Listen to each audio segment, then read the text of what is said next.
tell you a story. There was a time when corn was a currency. That's right. In ancient time, loans were initially made in cattle or grain, and interest was paid by growing the herb or crop and returning a portion to the lender. In those times, temples were both a place of worship and a bank, under the oversight of the priest and the ruler. The interest rate on loan at the time was a fixed 20%. The first known bond in history dates back to 2400 BC in Mesopotamia, modern-day Iraq. The payment of grain was used as collateral, and the guarantor of the bond, also known as surety bond, guaranteed the payment if the borrower failed to pay the loan back. Things, however, changed over the centuries, and in 12th century, the city-state of Venice in Italy began issuing war bonds known as prestiti to other city-states to finance the crusade at a fixed interest rate of 5%. These loans were initially regarded with suspicion. However, the ability to buy and sell them became regarded as valuable. Thus, the bond market had begun. To understand what they are, according to Investopedia, bonds are units of debt issued by companies or government that are converted into tradable assets. In other words, bonds are used to borrow money. For example, government use bonds to borrow money to build and pay for schools, infrastructure, and other government expenditure. A company can also issue bonds. So instead of going to a bank, the company raises the money from investors in a form of a bond.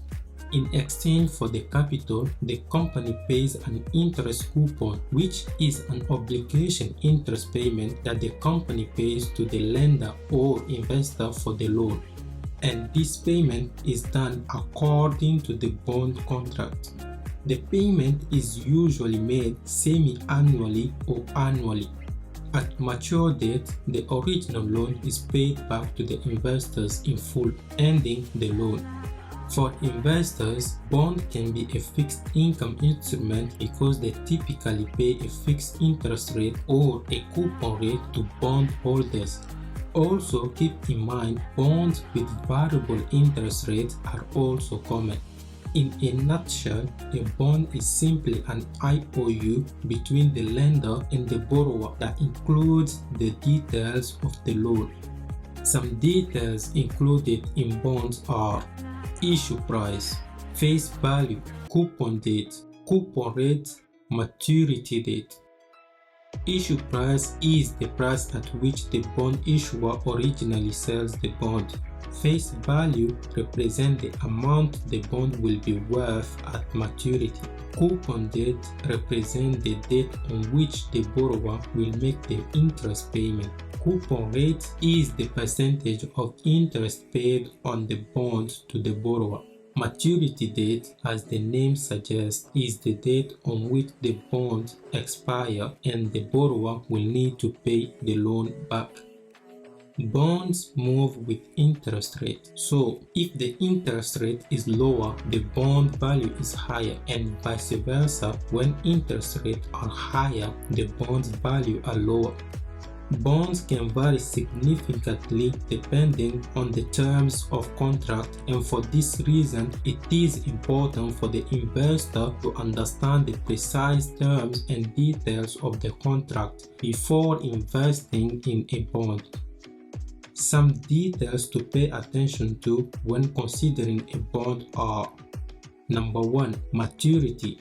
As mentioned above, represent the expiry date or the date that you, the investor, will get your money back. The maturity often comes under 3 different categories. Short term. Typically, this refers to bonds that expire within 1 to 3 years.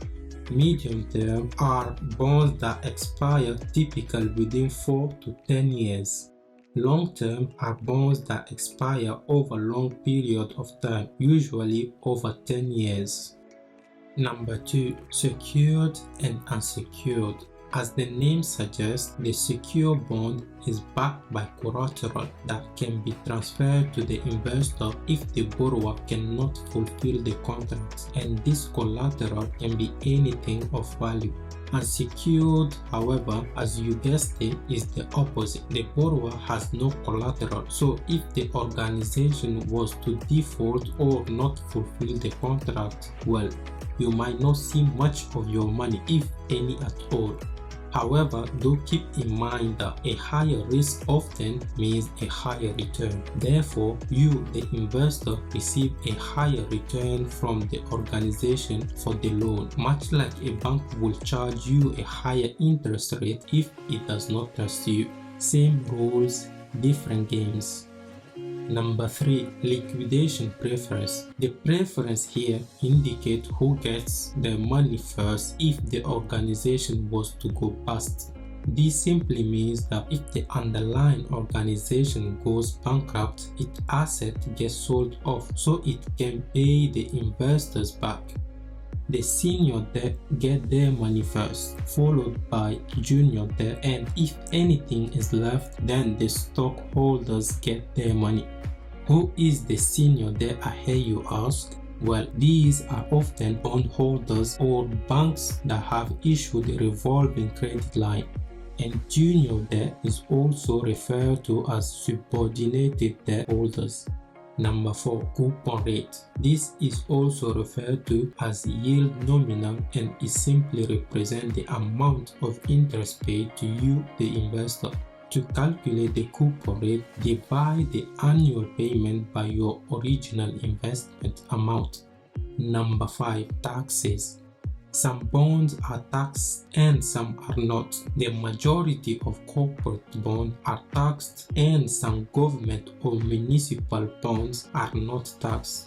But keep in mind, bonds that are not taxed normally pay lower interest.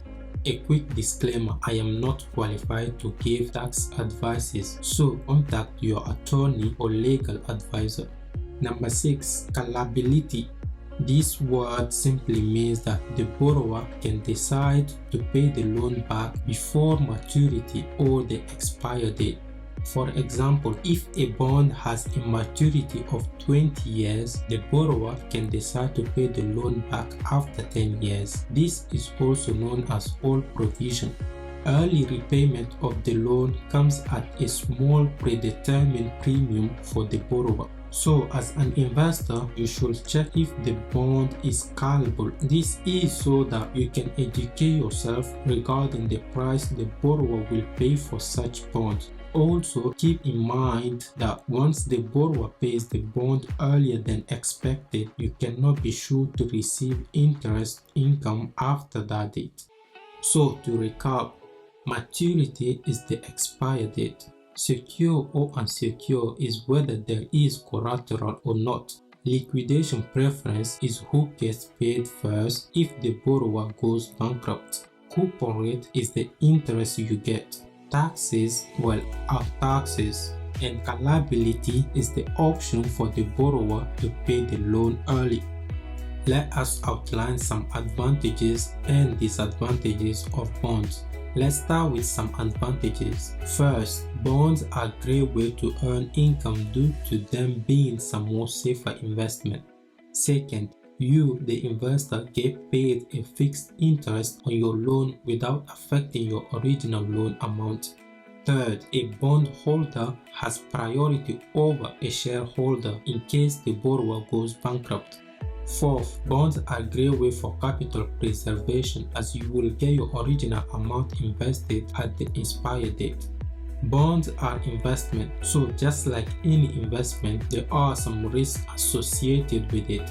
And some of the disadvantages are: first, liquidation. As mentioned earlier, if the company goes bust, you might not get your money back unless you are among the first to get paid. Second, interest rate risk. As mentioned a while ago, bonds move with interest rate. So if the interest rate is higher than the contract of the bond, then you, the investor, will be underpaid. To explain this point, let me give you an example. If you, the investor, buy a bond, you become a lender. Therefore, if the contract states that you will get a 5% interest annual on your loan, and then 1 or 2 years later the interest rises to 7%, you will be underpaid by 2% because you will still be paid 5% as per contract despite the interest going up. So you will get paid below market rate. And in case you are thinking 2% is not a big deal, well, 2% of a million is 20,000. I'm just saying. Now let's look at the flip side. If the interest rate is lower than the contract of the bond, then the borrower can decide to pay the loan earlier than expire date.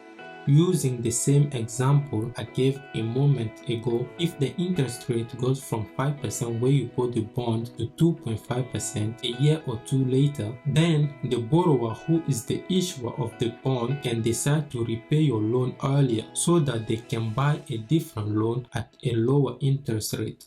In this scenario, the borrower will be paying above market rate, so you, the investor, will be getting paid double the market rate. Therefore, the borrower can decide to pay the loan earlier so that it will be paying 2.5% by issuing a different bond instead of keep paying you the 5%. So you, the investor, might find yourself reinvesting your money in a lower interest rate environment.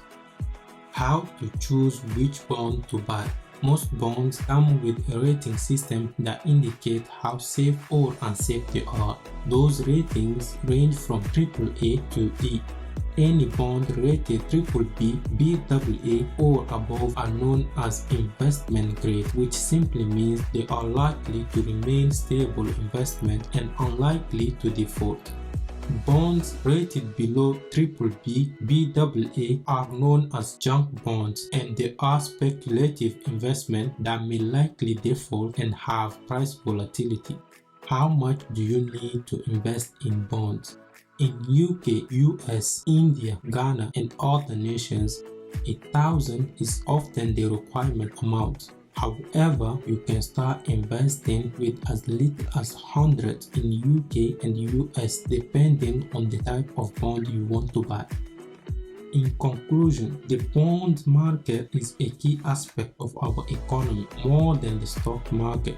In fact, as of the time of writing, the global bond market is worth about $123.5 trillion. In comparison, the global stock market is worth about $122 trillion according to stevema.org. Therefore, investing in bonds may seem complex at first, but it operates just like any investment with ups and downs. It carries the same risk to reward as other investments. The main thing to remember is you should educate yourself in the subject just like you would educate yourself before making any investment. So go learn the terms and dynamic of the bond market and then go make yourself some monies.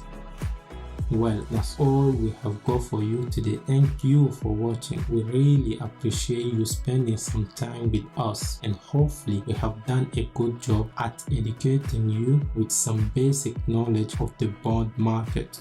Please share and leave a like if you found the video helpful. Subscribe to the channel for more educational content. Click the notification bell as soon as you subscribe. Until next time, stay curious.